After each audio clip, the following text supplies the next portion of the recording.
What brings you to redemption? I jerked, spilling my coffee. It spread across the table in a brown puddle, like blood pooling on a hardwood floor. Oops, the waitress said. A rag appeared as if by magic, and she deftly cleaned it up. Didn't mean to startle you. It's okay, I said. I had been staring out the window, mulling my choices for the 100th time. Maybe I should have stayed. Maybe Annabelle was right. Maybe I was exaggerating. But then my side twinged, and everything came flooding back.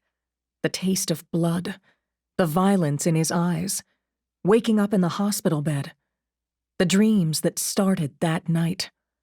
Dreams I couldn't resist. This was the right decision. The only decision. The waitress refilled my coffee cup.